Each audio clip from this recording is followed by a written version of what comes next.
చెప్తే చేస్తాయో లేదో తెలియదు కానీ ఎందుకంటే 100కి 90 చెయ్యవు కానీ కేంద్రం మాత్రం చెప్తే చేస్తుంది.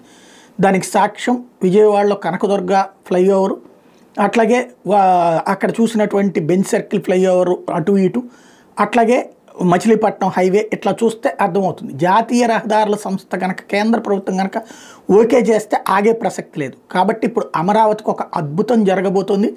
Inner ring road, outer ring road ఇట్లాంటి నిర్మాణాలు. ఇందులో ఔటర్ రింగ్ రోడ్డు ఓఆర్ఆర్కి ఓకే అయిపోయింది. 189 కిలోమీటర్లు 6 వరుసలతో నిర్మాణం 16,310 కోట్ల రూపాయలు అంచనా వేశారు. రాష్ట్ర ప్రభుత్వం 189.4 కిలోమీటర్లలో ఒకే అలైన్మెంట్ను ప్రతిపాదిస్తే దీనికి కమిటీ ఆమోదం తెలిపేసింది. జాతీయ రహదారుల ప్రాధికార సంస్థ అధికారులు ఇటీవల అలైన్మెంట్ను డ్రోన్ సర్వే ద్వారా పరిశీలించారు. 2 చోట్ల చేపల చెరువులు, ఓ ప్రాంతంలో గోడౌన్లు, మరో చోట ఇటకలతో నిర్మాణం ఉన్నట్టు గుర్తించారు. ఇలాంటి చోట్ల అలైన్మెంట్ స్వల్ప మార్పులు చేయాలని కమిటీ సూచించింది. ఈ ప్రాజెక్టుకి సివిల్ వర్క్స్, భూసేకరణ వ్యయం కలిపి 16,310 కోట్ల రూపాయలు వ్యయమవుతుందని అంచనా వేశారు. నిర్మాణంలో వినియోగించే సిమెంటు, స్టీలు, బిట్మిన్ తదితరాలకు రాష్ట్ర జీఎస్టీ మినహాయింపు, కంకర గ్రావెల్ తదితరాలకు సేనరేజ్ ఫీజు మినహాయింపు ఇస్తామని సీఎం చంద్రబాబు హామీ ఇవ్వడంతో వాటి వ్యయం 1156 కోట్లు తగ్గుతుంది. దీంతో చివరికి 15,154 కోట్లకే కేంద్రం ఖర్చు పెట్టి నిర్మించబోతోంది. దీని మీద కృష్ణానది మీద 2 వంతెనలు ఉంటాయి. హై వోల్టేజ్ లైన్స్ క్రాసింగ్స్ 34 చోట్ల ఉంటాయి.